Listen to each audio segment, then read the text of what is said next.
Hello once again, my dear viewers. Do I look sporty? Sporty enough? Yes. I only took the dog out for a walk, but I thought it makes me look very sporty, so why not? I never do any sports. Skiing is probably the only thing I've done in the last 5 years that could be classed as a sport. Right. Today is another day in paradise, which is my home. In this coronavirus lockdown, and I thought I should make another video. I have so many videos to make, I have a long list of things to do, but I'm just a bit lazy and slow. When you have nothing to do, you end up doing nothing, because you think, oh, I have so much time, I'll do it tomorrow, and then tomorrow never comes. So I've just been extremely lazy, and this is coming back. By the way, I wanted to say thank you for all of you who take the time to watch my crap, because it means a lot when I get messages and emails or comments from you guys saying stuff about my videos. And I'm extremely lucky because I look at other people's channels and they have like shitloads of abuse, and I only get maybe 2 to 5% negative comments, and then the rest is all very positive. So I really appreciate my viewers, and I'm very open and happy to discuss or debate anything, so I have no issues, but it's good to have some constructive feedback rather than just people having a go at you, because there are some internet trolls, I think they're called, who are just really negative about everything. And sometimes I get these long like theses written in emails or a massive comment. Like, you have spent all this time and energy writing some negative rant at me, and all I have to do is click a button and delete it. So all your energy and negativity is wasted. If you want to have a go at me, I would encourage that you challenge me, make a video, and then send me a link or tag me in it or something and say, here is a response to what you said, this is my counter argument, rather than just doing a little rant as an anonymous person hiding behind a computer. It doesn't mean anything. I make a lot of effort making these videos, so when someone sends that, I'm like, it means nothing, because you don't even have the courage to tell me who you are. No one sees your face, you hide behind a computer and write this thesis. I just click delete and your effort is gone. Anyway, let's get down to business and talk about political correctness. So our society currently is obsessed with political correctness, and it's something that's been on my mind for a while, because I keep thinking that because of this political correctness police in our society, we are unable to discuss anything. So if you're racist, I can't change your mind because you will never tell me. So I'd rather people are open and respectful, and instead of having a dig or a go at someone, open an adult debate, and we can all discuss it like grown-ups, and maybe we'll disagree and we'll agree to disagree, but maybe we'll change each other's minds. Right now, the way our society and our system is going, we have so much political correctness bullshit in this Western world that we live in, that everyone is scared of saying anything, because no matter what you say, you will get shot down. And people hold all their negative feelings inside. They do it behind closed doors and amongst their close social circle of friends, but they don't talk to someone who's of a different view. There are stories of people getting fines and people getting arrested for putting things on social media. It's gone to an extreme, and as a result, we are seeing the rise of the right-wing parties across Europe. Italy, Austria, southern part of Germany, Sweden, which used to be extremely left-wing, has a very strong right-wing party now. UK, so many people voted for the UKIP party, UKIP. Now, 31 million people voted for UKIP back in the election a few years ago. But the point I'm making is, when you have an extreme ideology becoming so powerful out there, then the opposite will start raising its head. It's nice to have a medium middle ground balance where both parties are equally powerful and they discuss and debate. But when you have extreme left, there is this group called Antifa. Anti-fascist is basically what it stands for. They are the most fascist people that you can ever come across. They wear black balaclavas and black clothes. They go around beating people up. So if you don't agree with them, you're a Nazi. And that's the thing, that's the rhetoric of the left wing. If you don't agree with their ideology, you're instantly a Nazi. There is no discussion, there's no debate. It's like a religion for them. And as a result, right wing is becoming more and more powerful. And it's not good, because we can look back at history over so many hundreds of years. Whenever there's an extreme right-wing party or government in place, people lose their freedom. And I'm a conservative personally, but I'm not an extreme right-wing supporter. I'm sort of in the middle, but maybe slightly to the right. Whereas then there are people who are in the left, they're just extremely left. I come across so many people all the time these days.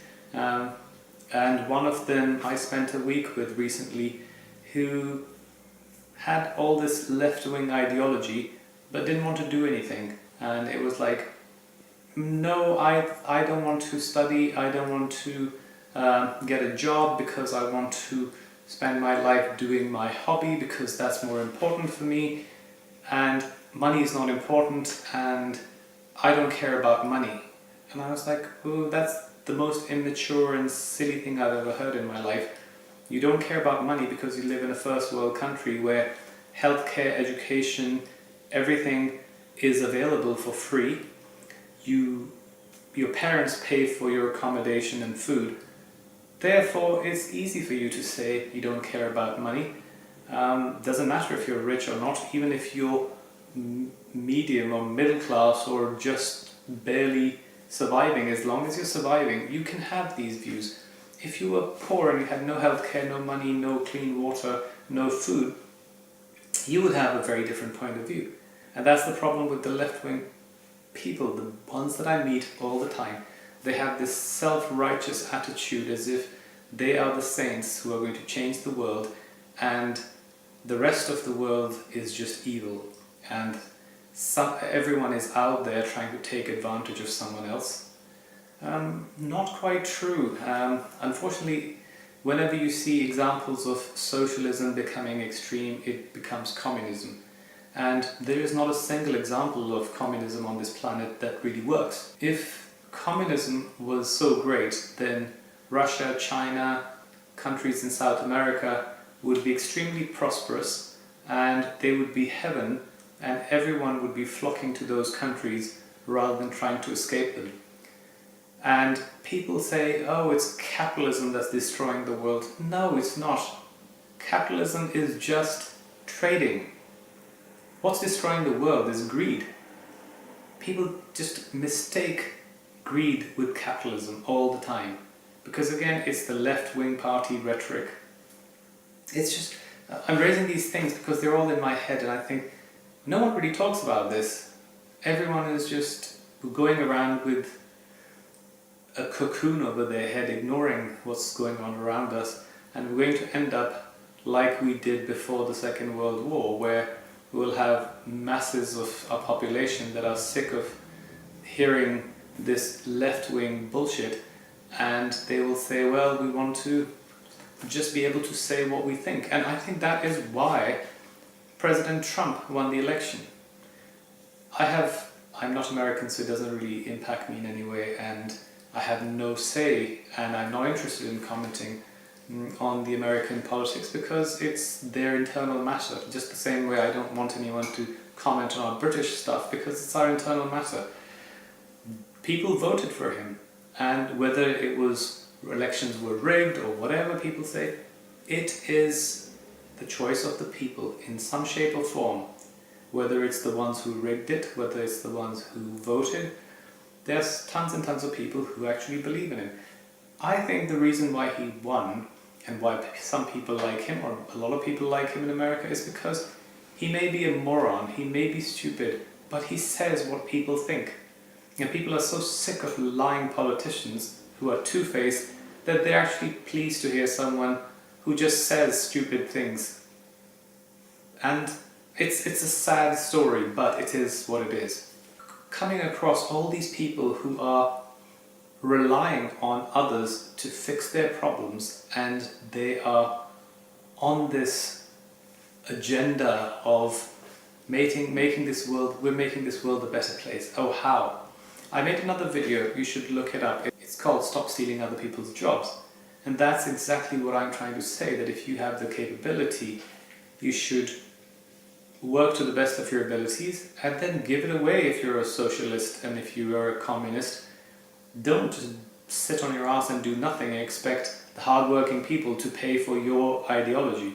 Another funny one is I met this Swedish guy who is also an extreme lefty, and he said, we should abolish money. This is the key to fixing our society. People should just do things for each other as a favor. I was like, that's going back to the Stone Age, the barter system, where I would make you a table and a chair and you would treat my kids because you're a doctor and I'm a carpenter.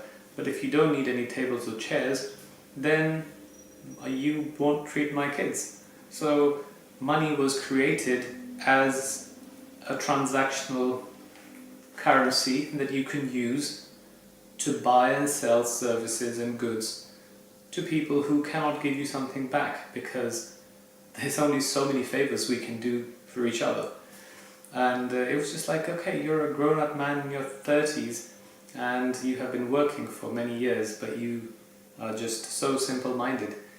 But it's how people are just brainwashed, and it's very unfortunate that I meet a lot of left-wing supporters who believe in this ideology so much. It's like a religion for them. They don't want to discuss. They just say it, and if you don't agree with them, that's it. You're cut off. Since I've been single, I downloaded Tinder, and I used it to see if I could find a possible match. So far it hasn't worked, as you can tell, but it was so interesting that I saw so many profiles that said, if you're a conservative supporter, don't bother. There's not a single profile that says, if you're a lefty, don't bother. So it shows how tolerant, all-encompassing, open-minded the left-wing party is, because they don't want to even match with someone who could be a conservative. But the conservatives don't care, because 9 times out of 10, all the conservatives I meet, they have nothing to prove. There is another final statement that I want to make. There are 3 levels of our brain as we go through life and education and all that. First one is literacy, where you have the ability to read and write. Then you have education, where you read history and physics and biology and you understand basic things.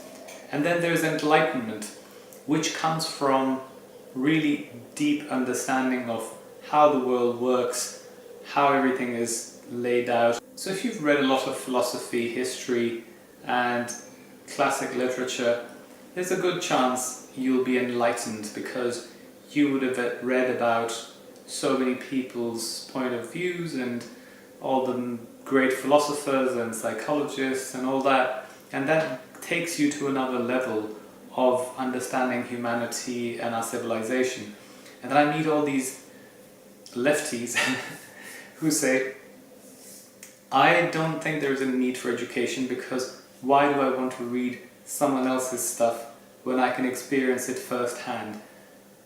And I was like, right, I think our debate and discussion ends here, because that's the biggest problem with human civilization. We can't pass on our experience and our knowledge to our children through our DNA.